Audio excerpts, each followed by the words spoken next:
नमस्कार मित्रांनो, स्वागत आहे तुमचं आमच्या चॅनलवर। आजच्या कथेत आपण बघणार आहोत माझ्या मित्राची बायको रियाला माझ्या मित्राच्या संमतीने कसा सुंदर वेळेचा अनुभव दिला। कथा सुरू करण्यापूर्वी आमच्या चॅनलला सबस्क्राइब नक्की करा। तर चला कथेला सुरुवात करूया।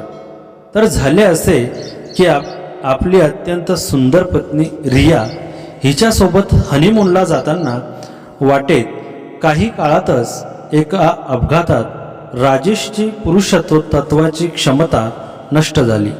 तो आता पिता होऊ शकत नव्हता किंवा वैवाहिक कर्तव्ये पार पाडू शकत नव्हता, ज्यामुळे रियाने घटस्फोट घेण्याचा निर्णय घेतला। आपले आयुष्य आता अंधकारमय आणि निरर्थक वाटू लागल्याने राजेश काहीतरी वेगळे करू लागला, पण मी त्याच्या अंधारमय आयुष्यात पुन्हा दिवा पेटवला। मित्रांनो, कथा खूप छान आहे, पूर्ण नक्की बघा।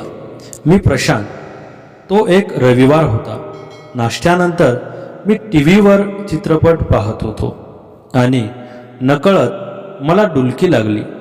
डोरबेलच्या आवाजाने माझी झोप उडाली। दरवाजा उघडला तेव्हा राजेशच्या हातात मिठाईचा डबा घेऊन उभा असलेला दिसला। आत ये राजेश, मी म्हणालो। लग्नानंतर तुला पहिल्यांदाच भेटतोय। तुझ्या वैवाहिक आयुष्यासाठी खूप खूप शुभेच्छा। धन्यवाद प्रशांत। आज थोडी घाईत आहे, पण दुसऱ्यांदा कधीतरी नक्की येईन, राजेशने उत्तर दिले।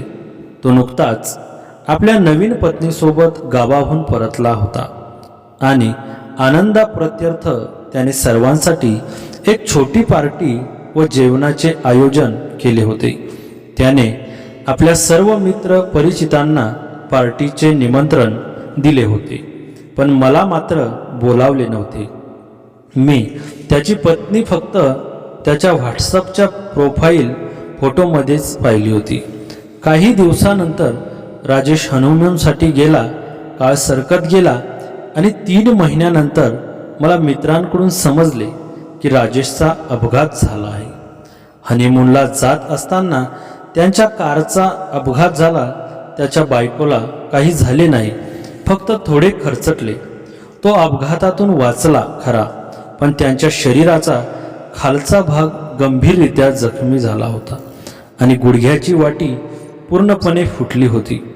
ही बातमी ऐकून अस्वस्थ होऊन मी त्याला भेटायला लगेच रुग्णालयात गेलो। त्याच्या शरीराच्या खालच्या भागावर पट्ट्या बांधल्या होत्या आणि मला पाहताच तो रडू लागला। मी त्याला धीर देण्याचा प्रयत्न केला की सर्व काही ठीक होईल। रुग्णालयातून सुट्टी मिळेपर्यंत मी त्याला भेटायला जात राहिलो। काहीही गरज लागल्यास मला फोन करायला मी त्याला सांगितले होते, पण मी त्याच्या घरी गेलो नाही, कारण आता तो विवाहित होता। त्यामुळे निमंत्रणाशिवाय तिथे जाणे योग्य वाटले नाही।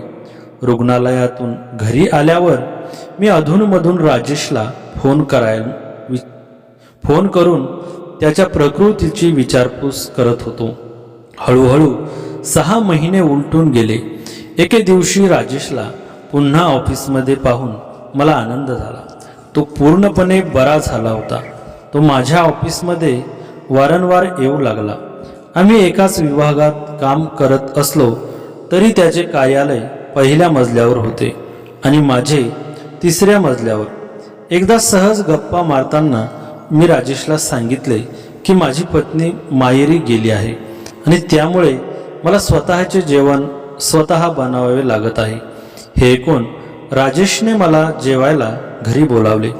सुरुवातीला मी नकार दिला, कारण त्याच्या नुकत्याच लग्न झालेल्या पत्नीला स्वयंपाकाचा त्रास द्यायचा नव्हता, पण राजेशने आग्रह धरल्यामुळे मी शेवटी होकार दिला। रात्री 9 वाजता मी जेवायला त्याच्या घरी पोहोचलो। त्यानंतर लग्नानंतर त्याच्या घरी जाण्याची ही माझी पहिलीच वेळ होती, म्हणून मी मिठाईचा डबा सोबत नेला, कारण रिकाम्या हाताने जाणे मला योग्य वाटले नाही। राजेशने माझे उत्साहाने स्वागत केले आणि दारातूनच म्हणाला, रिया, माझा मित्र प्रशांत तो आज पहिल्यांदाच आपल्या घरी आलाय. तितक्यात दुसऱ्या खोलीतून एक तरुणी दिवाणखान्यात आली आणि तिने मला अभिवादन केले. राजेशच्या व्हॉट्सअप प्रोफाईलवरील तिचा फोटो पाहिला असल्यामुळे ती त्याची पत्नी आहे हे मी लगेच ओळखले. मी अगदी भारावून गेलो होतो. राजेशची पत्नी इतकी सुंदर होती की माझे हृदय वेगाने धडधडू लागले. चांद्यासारख्या नक्षीने सजलेल्या हिरवा सलवार सूट परिधान केलेली ती एखाद्या स्वर्गातून उतरलेल्या अप्सरेसारखी दिसत होती. तिचा दुधासारखा गोरा वरण आणि ती सडपातळ शरीरयष्टी कोणत्याही तरुणाचे भान हरपायला लावणारी होती. सभ्यतेचे भान राखून मी तिच्या नजरेला नजरही भिडू शकलो नाही. ती स्वयंपाकघरात गेल्यावर मी राजेशचे अभिनंदन केले आणि म्हणालो, वहिनी खूप छान आहेत. त्यांच्यासारखी जोडीदार मिळणे हे तुझे भाग्यच आहे. राजेशने एक हलके मिश्किल हास्य केले आणि म्हणाला, खरंच मला तसे वाटत नाही. वहिनी तर लाख मोलाच्या आहेत. लवकरच रात्रीचे जेवण वाढले गेले. पनीरची भाजी, गरम पोळ्या आणि साबुदाण्याची खीर. जेवण अतिशय चविष्ट होते. जेवणानंतर मी घरी परतलो, पण राजेशच्या पत्नीचे विचार माझ्या मनात रेंगाळत राहिले. तिचा सुंदर चेहरा माझ्या डोळ्यांसमोर वारंवार येत होता. मी झोपण्याचा प्रयत्न केला, पण झोप लागेना. एखादी मुलगी खरोखरच इतकी सुंदर असू शकते का, याचाच मी विचार करत राहिलो. मी माझ्या मित्राची पत्नी होती, त्यामुळे नैतिकतेच्या भावनेतून मी तो विचार मनातून काढून टाकण्याचा प्रयत्न केला, पण तरीही मी तिच्याच विचारात मग्न झालो. मला वाटले की जर माझी पत्नी माझ्यासोबत असती तर असे विचार माझ्या मनात आलेच नसते. मी लगेच माझ्या पत्नीला व्हॉट्सअपवर मेसेज करून माहेरवरून लवकर परत येण्यास सांगितले, पण तिने उत्तर दिले की ती अजून परत येऊ शकत नाही. दिवाळीपर्यंत तिने परत येऊ नये अशी तिच्या आईची इच्छा होती. दिवाळीला अजून 1 महिना बाकी असल्याने पत्नीची आठवण काढत राहण्याशिवाय माझ्याकडे दुसरा पर्याय नव्हता. त्या दिवसानंतर राजेश मला अनेकदा जेवायला बोलवू लागला. जेव्हा जेव्हा तो आपल्या पत्नीसोबत खरेदीला जायचा तेव्हा तो मलाही सोबत येण्यास सांगायचा. त्या काळात मी एकटाच राहत असल्याने मी आनंदाने तयार व्हायचो. एके संध्याकाळी मी ऑफिसवरून परतत असताना राजेशचा फोन आला आणि त्याने मला जेवायला बोलावले. त्या रात्री स्वयंपाक करावा लागणार नाही या विचाराने मला आनंद झाला. दुसऱ्या दिवशी रविवार होता, त्यामुळे कामावर जाण्याची गरज नव्हती आणि जेवणानंतर मी उशिरापर्यंत झोपू शकणार होतो हे मला माहिती होते. मी घरी गेलो, फ्रेश झालो आणि रात्री 9 वाजता राजेशच्या घरी निघालो. राजेशने दरवाजा उघडला. मी खूप उत्साहात होतो, पण तो उदास वाटत होता. हे पाहून माझा उत्साह मावळला. आम्ही सोफ्यावर बसलो आणि तितक्यात त्याची पत्नी तिथे आली. तिने माझे स्वागत केले, जेवण वाढले आणि शांतपणे निघून गेली. वातावरण काहीसे तणावपूर्ण वाटत होते. मला प्रश्न पडला की त्या दोघांमध्ये काही बिघडले आहे का. कदाचित माझ्यासाठी स्वयंपाक करण्याच्या अतिरिक्त त्रासामुळे त्याची पत्नी नाराज असावी. त्या तणावामुळे मला जेवण जाईनासे झाले आणि राजेशही पूर्ण शांततेत जेवत होता. मी त्याला विचारले की काही गडबड आहे का, पण त्याने नजर फिरवली आणि नाही म्हणाला. काहीच नाही. जेवणानंतर मी निघण्याची तयारी करत असताना राजेश म्हणाला, रूमवर जाऊन काय करणार आहेस? आजची रात्र इथेच राहा, उद्या रविवार आहे, सुट्टीचा दिवस. मी तिथे राहण्याचा त्याचा प्रस्ताव नाकारला. शेवटी पती पत्नीच्या मध्ये मी कशाला तिसरा माणूस, म्हणून मी राहीन. पण राजेशने आग्रह धरला, आपण छान गप्पा मारू, फक्त आजची रात्र राहा. त्याच्या आग्रहाखातर मी पुन्हा बसलो आणि TV पाहू लागलो. तर राजेश बराच वेळ माझ्याशी इकडे तिकडे गप्पा मारत राहिला. मग अचानक त्याने माझा हात आपल्या हातात घेतला आणि तो रडू लागला. मी अस्वस्थ झालो आणि विचारले, राजेश तू का रडतोयस? राजेश बराच वेळ रडत राहिला. जेव्हा तो थोडा शांत झाला तेव्हा तो म्हणाला, मी आता कधीच वडील होऊ शकत नाही. मी थक्क झालो आणि राजेशला विचारले, असं कसं होऊ शकतं? जर तसं असेल तर मला आत्महत्या करावी लागेल. दुसरं काय करणार? मी त्याला म्हणालो, आत्महत्येचा विचार करण्याचीही गरज नाही. जगातील प्रत्येक समस्येवर उपाय असतो. तो उत्तरला, माझ्या समस्येवर काहीच उपायच नाही. रिया घटस्फोट मागत आहे. मी चकित होऊन विचारले, का? राजेशला हुंदके फुटले आणि तो म्हणाला, एका अपघातात माझे दोन्ही अंडकोश चिरडले गेले आणि फुटले. डॉक्टरांना शस्त्रक्रिया करून ते काढून टाकावे लागले. म्हणूनच मी कधीच वडील होऊ शकत नाही. मी माझ्या पत्नीला पतीकडून मिळणारे सुख देऊ शकत नाही. माझे संपूर्ण जग उद्ध्वस्त झाले आहे. जगण्यासाठी माझ्याकडे आता काहीच उरलेले नाही. राजेशच्या तोंडून हे ऐकून मला मोठा धक्का बसला. कोणासोबत असं काही घडू शकेल याची मी कधी कल्पनाही केली नव्हती. त्याला धीर देत मी म्हणालो, दुसरा काहीतरी मार्ग असू शकतो. तू एखाद्या अनाथ मुलाला दत्तक घेऊ शकतोस. त्या मुलाला कुटुंब मिळेल आणि तुलाही पालकत्वाचा आनंद मिळेल. राजेश म्हणाला, ती चांगली सूचना आहे आणि मला त्यात काहीच हरकत नाही. पण रिया अजून तरुण आहे आणि पूर्णपणे निरोगी आहे. माझ्यासाठी तिने स्वतःच्या इच्छा आणि गरजा का दाबाव्या? ती दुसऱ्या कोणाशीही लग्न करू शकते.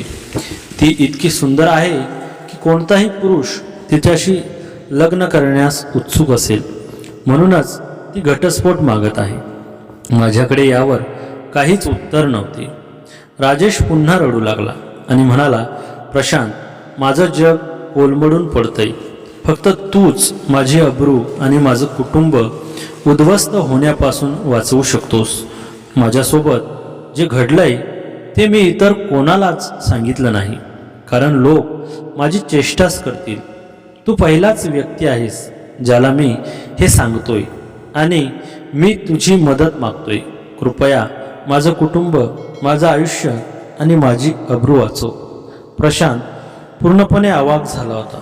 तो पुढे म्हणाला, प्रशांत, माझी इच्छा आहे की तू रियाला एका पतीकडून मिळणारे सुख आणि समाधान द्यावेस, जेणेकरून तिला या घरातच सर्व काही मिळेल आणि ती मला सोडून जाणार नाही.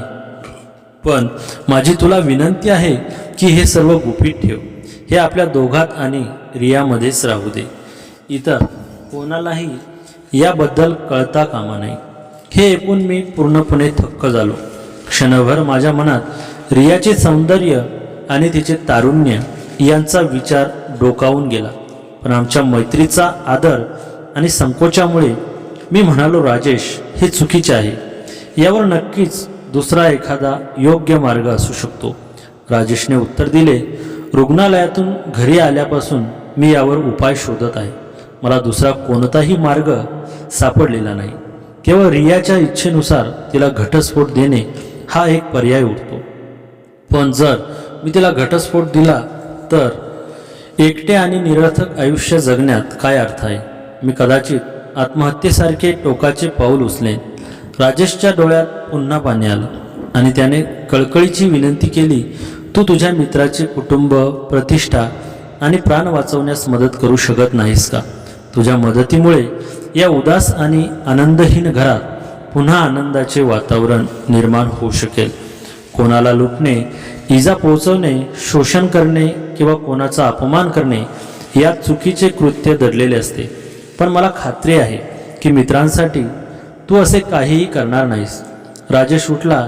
त्याने माझा हात धरला आणि मला रियाच्या खोलीत नेऊन म्हटले, आजपासून रियाच्या वैयक्तिक गरजा पूर्ण करण्यासाठी तू तिचा दुसरा पती असशील. माझे कुटुंब वाचवण्यासाठी मी तुझ्या सहकार्याची अपेक्षा करत आहे. जर तू मदत केलीस तर रिया माझ्याकडे घटस्फोटाची मागणी करणार नाही. असे म्हणून राजेश बाहेर गेला आणि त्याने दरवाजा बंद केला. आता खोलीत फक्त मी आणि रिया होतो. ती खाली मान घालून पलंगावर बसली होती. मला या कशाचीच कल्पना नव्हती. माझ्या लक्षात आले की राजेश आणि रिया यांनी कदाचित हे सर्व आधीच ठरवले असावे. रियाचा चेहरा सुंदर आणि निरागस होता. मी तिच्या जवळ गेलो आणि हळूच विचारले, वहिनी, तुम्ही तयार आहात का? माझा आवाज थोडा अडखळला. मी पुढे म्हणालो, वहिनी, मी दुविधा मनस्थितीत आहे. हे मला चुकीचे वाटते. माझा मित्र मला काहीतरी अयोग्य करायला सांगत आहे. मी तुमचा खूप आदर करतो आणि मला काय करावे ते समजत नाही आहे. रिया म्हणाली, राजेशला मला घटस्फोट द्यायचा नाही, म्हणून मला सोडून जाण्यापासून रोखण्यासाठी तो हे पाऊल उचलत आहे. मला यात काहीच हरकत नाही.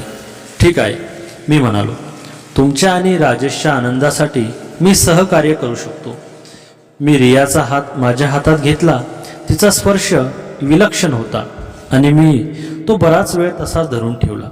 तो एक जादुई क्षण, जणू तहानलेल्या आत्म्यांना अथांग सागर सापडला असावा. मी तिच्या अगदी जवळ गेलो. आमच्या नजरा एकमेकांना भिडल्या.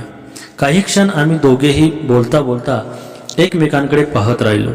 त्या शांत क्षणात आमच्यातील ओढ अधिकच वाढत गेली.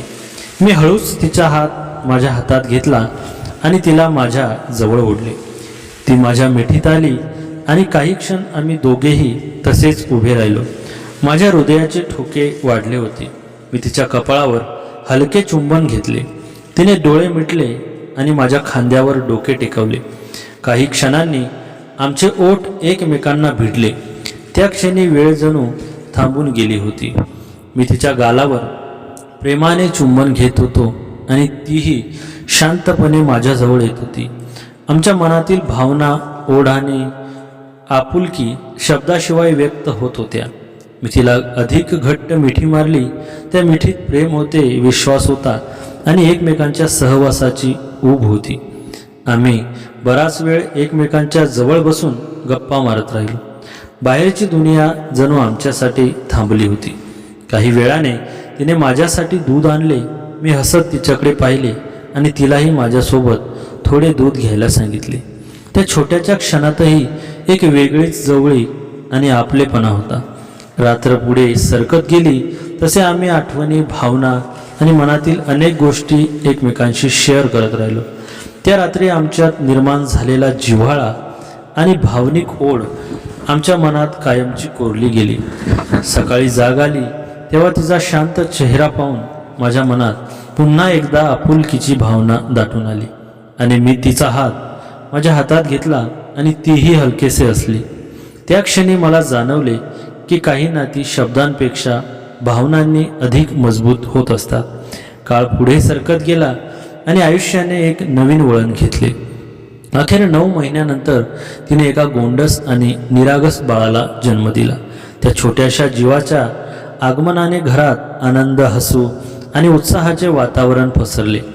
बाळाच्या पहिल्या रडण्याच्या आवाजाने जणू सगळ्या आठवणींना आणि भावनांना एक नवा अर्थ मिळाला. त्याच्या छोट्या हातांमध्ये आणि निरागस हास्यामध्ये एक वेगळीच जादू होती. घरातील प्रत्येकजण त्या नव्या पाहुण्याच्या आगमनाने आनंदित झाला होता. त्या दिवसानंतर आयुष्याचे केंद्रच बदलून गेले. आता प्रत्येक दिवस त्या छोट्या जीवाच्या हसण्यात, खेळण्यात आणि त्याच्या निरागस खोड्यांमध्ये रंगून जाऊ लागले. त्या गोंडस बाळाने त्याच्या आयुष्यात आनंदाचा आणि नव्या आशांचा एक सुंदर अध्याय सुरू केला. त्या गोंडस बाळाच्या आगमनाने घरात सुखाचे वातावरण तर निर्माण झाले, पण राजेशच्या मनात एक नवीन कसरत सुरू झाली. बाळाचा चेहरा जसा जसा उमलत गेला तसं त्याची वैशिष्ट्ये अधिक स्पष्ट होऊ लागली. बाळाचे डोळे, नाक, हास्य हे सगळे एखाद्या आरशात पाहिल्यासारखे मला प्रतिबिंबित होत होते. माझी स्वतःची वैशिष्ट्ये त्या निरागस चेहऱ्यावर स्पष्टपणे दिसू लागली. एके दिवशी राजेश माझ्याकडे आला. त्याचा चेहरा विचारमग्न होता. तो बराच वेळ शांत बसून राहिला. मग हळूच म्हणाला, प्रशांत. बाळाचा चेहरा तो थांबला. शब्द त्याच्या गळ्यात अडकले. बाळाचा चेहरा तुझ्यासारखा दिसतोय नाही, फक्त तुझ्यासारखा नाही तर तो पूर्णपणे तुझी प्रतिमा आहे. माझ्या अंगात थरथर कापली. मी काहीच बोलू शकलो नाही. राजेश पुढे म्हणाला, मी आंधळा नाही आहे प्रशांत, मला हे दिसतंय, पण मला याचा त्रास नाही. खरं सांगायचं तर त्याने खोल श्वास घेतला. मला आनंद आहे. मी चकित होऊन त्याच्याकडे पाहिले.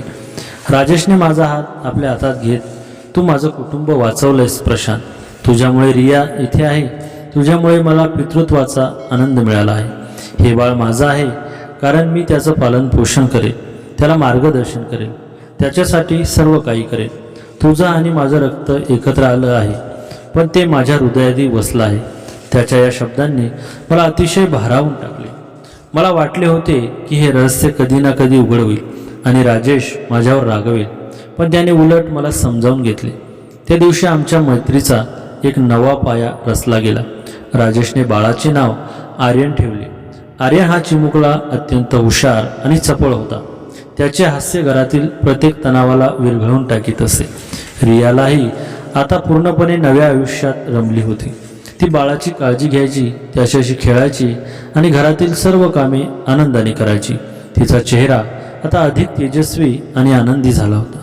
एके दिवशी संध्याकाळी रिया आणि मी बागेत बसलो होतो. आर्यन झोपला होता. तिने माझ्याकडे पाहिले आणि म्हणाली, प्रशांत, कधी कधी मला वाटतं की हे सगळं स्वप्न आहे का? इतकं सुंदर, इतकं परिपूर्ण.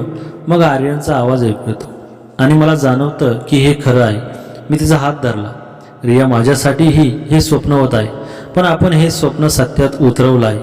आपण तिघं, तू, मी आणि राजेश, आपल्या नात्याची एक अनोखी व्याख्या आहे.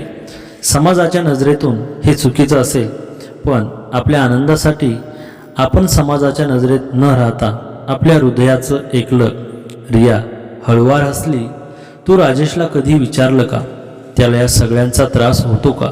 मी विचारले. एकदा मी त्याला विचारलं होतं रिया. रिया म्हणाली. तो म्हणाला, रिया, मी अपघातानंतर मरून गेलो होतो.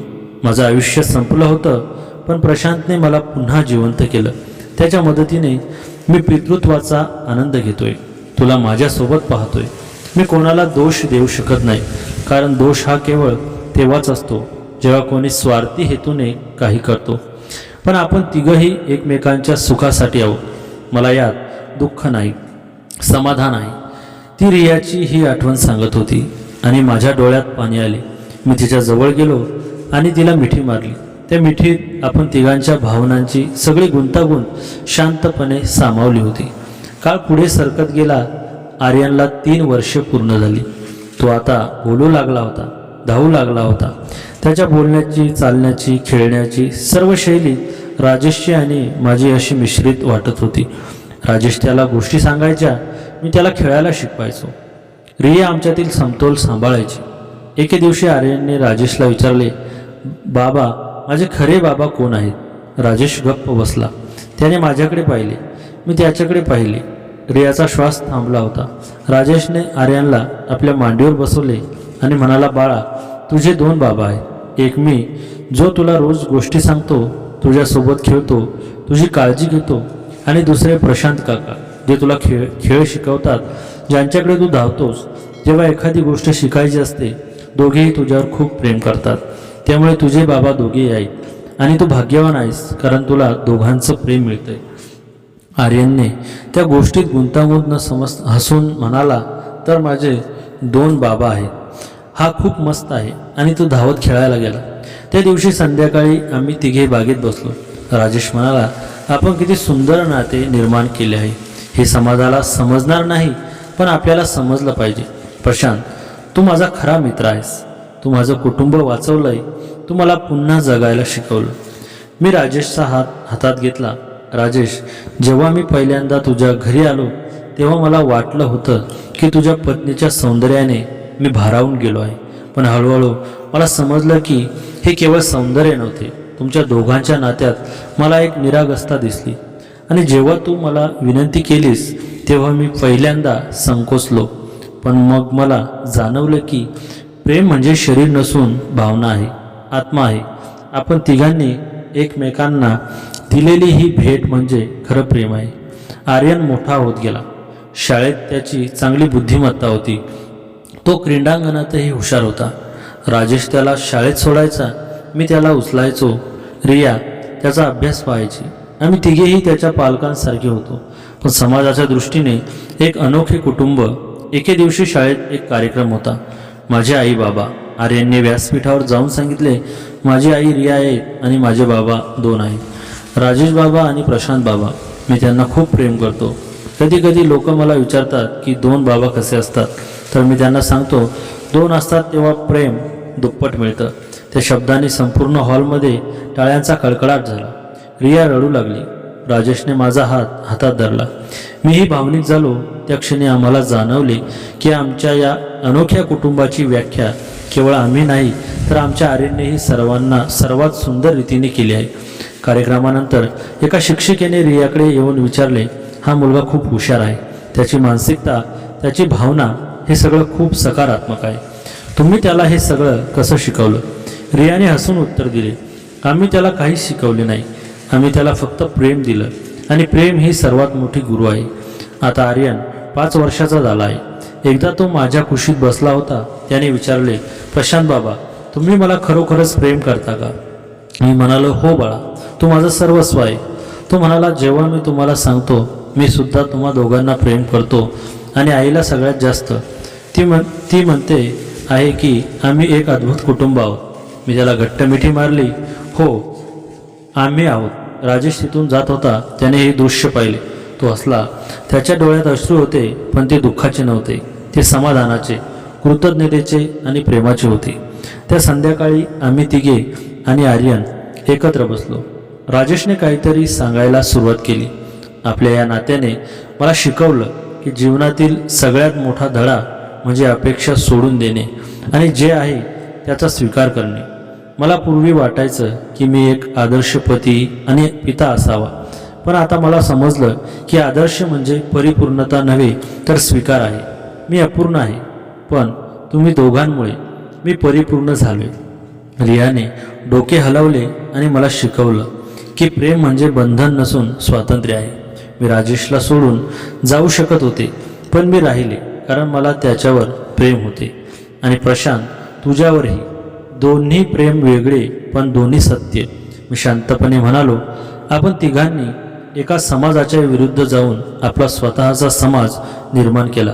आपल्याला कोणीही समजू शकत नाही, पण आपण एकमेकांना समजतो आणि तेच पुरेसं आहे. आर्यन झोपी गेला होता. त्याच्या निरागस चेहऱ्याकडे पाहून मला जाणवले की आपण केलेली वाटचाल सोपी नव्हती, पण ती योग्य होती, कारण ती प्रेमावर, विश्वासावर आणि एकमेकांबद्दलच्या आदरावर आधारित होती. काही महिन्यानंतर राजेशने एक निर्णय घेतला. तो माझ्याकडे आला आणि म्हणाला, प्रशांत, मी एक गोष्ट विचार करत होतो. आपण सगळे एकत्र राहतो, पण कायद्याने आपण नातेवाईक नाही. आर्यन जेव्हा मोठा होईल तेव्हा त्याला काही अडचणी येऊ शकतात. म्हणून मी विचार करतोय, तू कायदेशीररित्या आर्यनचा दुसरा कायदेशीर पालक होशील का? मी थक्क झालो, पण ते शक्य आहे का? राजेश म्हणाला, आता कायद्यात काही तरतुदी आहेत. एका मुलाचे 2 पालक असू शकतात. तू आधीच त्याचा बाबा आहेस. हृदयाने, आता कायद्याने होऊन दे. हे आपल्या सगळ्यांसाठी चांगलं होईल. रियानेही होकार दिला. मी मान्य केले. आम्ही कायदेशीर प्रक्रिया सुरू केली. काही महिन्यातच आर्यनचा दुसरा कायदेशीर पालक म्हणून माझी नोंद झाली. त्याच दिवशी आम्ही तिघे आणि आर्यन एकत्र जेवलो. राजेशने उठून सांगितले, आज आमच्या कुटुंबाचा नवा अध्याय सुरू झाला आहे. आता आम्ही केवळ भावनांनी नव्हे तर कायद्यानेही एक कुटुंब आहोत. मला अभिमान आहे की आम्ही हे सगळं घडवलं. आर्यनने टाळी वाजवली. आमचं कुटुंब सर्वोत्तम आहे. तो म्हणाला, त्या रात्री आम्ही सगळे खूप आनंदात होतो. मी, रिया आणि राजेशला पाहिले.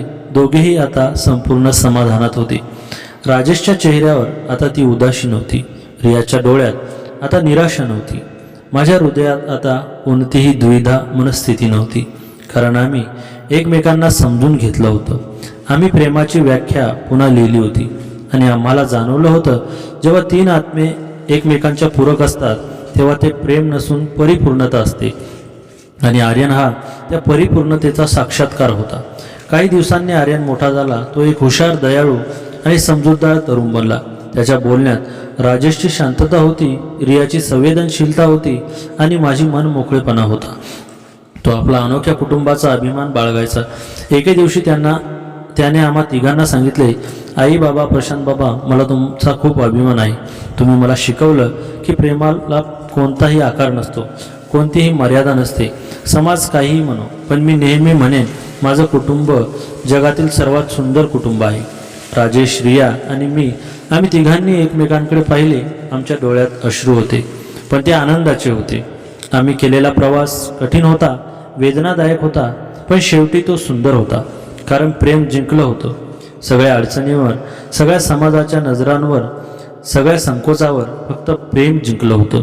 आणि आम्हाला जाणवलं, खरं प्रेम म्हणजे परिपूर्णता नसून स्वीकार आहे. आम्ही एकमेकांना अपूर्णतेसह स्वीकारलं आणि त्या स्वीकारात आम्हाला परिपूर्णता मिळाली. मित्रांनो, ही कथा तुम्हाला आवडली असेल तर या व्हिडिओला लाईक करा आणि चॅनलला सबस्क्राईब करायला विसरू नका. पुढच्या भागात अशीच एक धक्कादायक कथा घेऊन ये. तोवर नमस्कार. आपली काळजी घ्या. धन्यवाद.